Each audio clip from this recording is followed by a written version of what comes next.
एक बार फिर से स्वागत है आप सभी का हमारे YouTube channel world of Hindi पर। मैं संजय सर आज मैं आपके कक्षा 6 से हिंदी की पाठ्य पुस्तक वसंत से पाठ 10 झांसी की रानी कविता का प्रश्न व्यास पढ़ाने जा रहा हूँ। पाठ 10 है झांसी की रानी कविता है जिसके कवित्री हैं सुभद्रा कुमारी चौहान जी। सबसे पहले मैं प्रश्न और अभ्यास की ओर चल रहा हूँ। मौखिक प्रश्न है, निम्नलिखित प्रश्नों के उत्तर संक्षेप में लिखें। प्रश्न संख्या 1 है, झांसी की रानी नामक पाठ में प्रमुखतः किस रस का प्रयोग किया गया है? उत्तर है झांसी की रानी पाठ में वीर रस का प्रयोग किया गया है। प्रश्न संख्या 2 है, बेगम के कपड़े और गहने किस बाजार में बिकते थे? उत्तर है बेगम के कपड़े और गहने कोलकाता के बाजार में बिकते थे। प्रश्न संख्या 3 है, फिरंगी किसको बोला जाता था? उत्तर है फिरंगी अंग्रेजों को बोला जाता था। प्रश्न संख्या 4 है, रानी लक्ष्मीबाई किसके साथ पढ़ती थी? उत्तर है रानी लक्ष्मीबाई नाना के संग पढ़ती थी। प्रश्न संख्या 5 है, झांसी की रानी कविता से हमें क्या प्रेरणा मिलती है? उत्तर है झांसी की रानी के जीवन से हमें यही प्रेरणा मिलती है कि आज़ादी स्वयं में एक मूल्यवान वस्तु है। इसको बनाए रखने के लिए हमें कोई भी कीमत चुकानी पड़े तो हमें पीछे नहीं हटना चाहिए। दीर्घ प्रश्न है यानी कविता से निम्नलिखित प्रश्नों के उत्तर लिखे। प्रश्न संख्या 1 है, किंतु काल गति चुपके चुपके काली घटा घेर लाई। इस पर आधारित प्रश्न संख्या क है, इस पंक्ति में किस घटना की ओर संकेत है?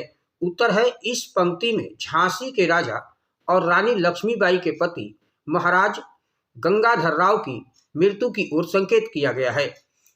प्रश्न संख्या ख है, काली घटा घिरने की बात क्यों कही गई है? उत्तर है रानी लक्ष्मीबाई के पति गंगाधर राव की आकस्मिक मृत्यु हो जाने के कारण रानी के जीवन में काली घटा घिरने की बात की गई है। प्रश्न संख्या 2 है, कविता की दूसरी पंक्ति में भारत को बुढ़ा कहकर और उसमें नई जवानी आने की बात कहकर सुभद्रा कुमारी चौहान क्या बताना चाहती है?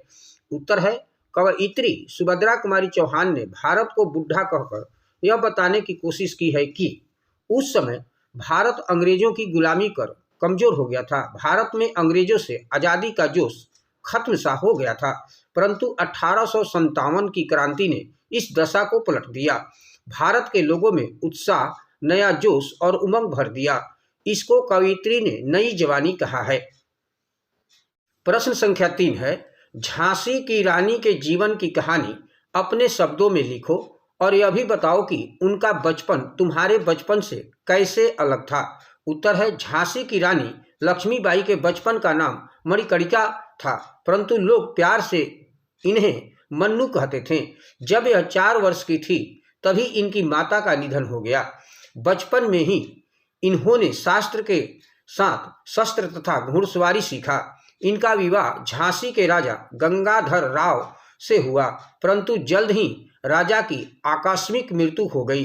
राजा की कोई संतान नहीं था। अंग्रेजों ने झांसी को हड़पना चाहा, परंतु लक्ष्मीबाई ने इसके विरुद्ध आवाज उठाई और युद्ध भूमि में वीर गति को प्राप्त हुई। बचपन में क्रिकेट और वीडियो गेम खेलना पसंद करते हैं। आइसक्रीम, चॉकलेट तथा अन्य चटपटी चीजें खाते थे। वहीं रानी लक्ष्मीबाई बचपन में तलवारों से खेलना तथा अस्त्रों शस्त्रों की शिक्षा लेती थी। प्रश्न संख्या 4 है, वीर महिला की इस कहानी में कौन कौन से पुरुषों के नाम आए हैं? इतिहास की कुछ अन्य वीर स्त्रियों की कहानियां खोजो। उत्तर है इस कहानी में वीर शिवाजी, नाना धूधूपन, तातिया, चतुर अजमुल्ला, अहमद शाह मौलवी, ठाकुर कुंवर सिंह, सैनिक अभिराम आदि अनेक वीर पुरुषों के नाम आए हैं। बेगम हजरत महल, रानी द्रौपदी बाई, रानी चेन्नम्मा आदि इतिहास की वीर स्त्रियां हैं। मैं अर्थ ग्रहण प्रश्न की ओर चल रहा हूं, यानी अर्थ ग्रहण संबंधी प्रश्न। प्रश्न संख्या 1 है, निम्नलिखित काव्यांशों को पढ़कर पूछे गए प्रश्नों के उत्तर लिखिए। मैं काव्यांश को पढ़ रहा हूं। उदित हुआ सौभाग्य, मुदित महलों में उजियाली छाई, किंतु काल गति चुपके चुपके काली घटा घेर लाई। तीर चलाने वाले कर में उसे चूड़िया कब भाई, रानी विधवा हुई है विधि को भी नहीं दया आई। निःसंतान मरे राजा जी, रानी शोक समानी थी। बुंदेले हर बोलो के मुंह, हमने सुनी कहानी थी। खूब लड़ी मर्दानी, वह तो झांसी वाली रानी थी। प्रश्न संख्या क है, कवित्री और कविता का नाम लिखिए। उत्तर है, कवित्री का नाम सुभद्रा कुमारी चौहान और कविता का नाम है झांसी की रानी। ख, मृत्यु के समय राजा की कितनी संतान थी? उत्तर है, मृत्यु के समय राजा की कोई संतान नहीं थी। ग है, कर का अर्थ बताइए। कर का अर्थ होता है हाथ। घ है, प्रस्तुत पंक्तियों में कौन सा रस है? उत्तर है, प्रस्तुत पंक्तियों में करुणा रस है। दूसरा है, निम्नलिखित काव्यांशों को पढ़कर पूछे गए प्रश्नों के उत्तर लिखिए। सबसे पहले मैं काव्यांश पढ़ रहा हूं। सिंहासन हिल उठे, राजवंशों ने भ्रुकुटी तानी थी। बुढ़े भारत में भी आई फिर से नई जवानी थी। गुमी हुई आजादी की कीमत सबने पहचानी थी। दूर फिरंगी को करने की सबने मन में ठानी थी। चमक उठी सन 57 में, वह तलवार पुरानी थी। अब बुंदेले हर बोलो के मुंह, हमने सुनी कहानी थी। खूब लड़ी मर्दानी, वह तो झांसी वाली रानी थी। काव्यांश पर आधारित प्रश्न संख्या क है, कवयित्री और कविता के नाम लिखिए। उत्तर है, कवयित्री का नाम सुभद्रा कुमारी चौहान और कविता का नाम झांसी की रानी। ख है, उपरोक्त पंक्तियों में बुढ़े भारत शब्द का क्या अर्थ है? उत्तर है, बुढ़े भारत शब्द का अर्थ है कमजोर भारत। ग है, भ्रुकुटी शब्द का क्या अर्थ होता है? उत्तर है, भ्रुकुटी शब्द का अर्थ है भौहें। घ है, सिंहासन कब हिल उठते थे? उत्तर है, जब 1857 का विद्रोह हुआ था तो सिंहासन हिल उठा था।